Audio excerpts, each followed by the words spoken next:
ડીસા નગરપાલિકા દ્વારા ગાંધી ચોક વિસ્તારમાં પ્રજાસત્તાક પર્વની ઉજવણી કરાઈ। ડીસા નગરપાલિકા દ્વારા ગાંધી ચોક વિસ્તારમાં 76મા ગણતંત્ર દિવસની ઉજવણી કરાઈ। નગરપાલિકા પ્રમુખ નીતાબેન નિલેશભાઈ ઠક્કરના હસ્તે ધ્વજવંદન કરવામાં આવ્યું। ડીસા મહારાણા પ્રતાપ હાઈસ્કૂલ ખાતે શિક્ષક સમિતિના ચેરમેન ભારતીબેન ભરતભાઈ પટેલના હસ્તે ધ્વજવંદન કરવામાં આવ્યું।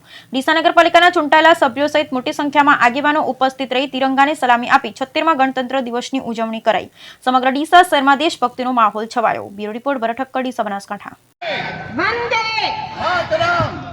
આજના 76મા ગણતંત્ર દિન નિમિત્તે ધ્વજવંદન કાર્યક્રમમાં ઉપસ્થિત નગરના સન્માનીય નગરજનો, નગરપાલિકાના સદસ્યશ્રીઓ, પત્રકાર મિત્રો, કર્મચારી મિત્રો તેમજ ઉપસ્થિત ભાઈઓ, બહેનો અને વાલા બાળકોનું હું હાર્દિક સ્વાગત કરું છું। આપ સૌને 76મા ગણતંત્ર દિનની ખૂબ ખૂબ શુભકામનાઓ પાઠવું છું।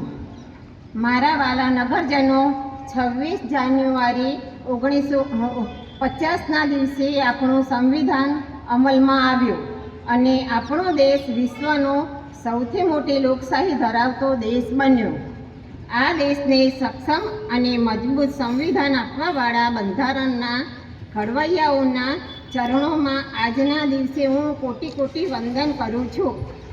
આજના દિવસે મને જણાવતા વિશેષ આનંદ થાય છે કે ડીસાના નગરજનોની સુખાકારી અને ડીસા નગરનો વિકાસ દિન પ્રતિદિન વધે તે માટે ડીસા નગરપાલિકાના દ્વારા આગામી સમયમાં અનેક કામોનું આયોજન કરવામાં આવેલ છે, જેવા કે રૂપિયા 3.28 કરોડના ખર્ચે ભારત માતા ગાર્ડનનું ખાતમુહૂર્ત કરી દેવા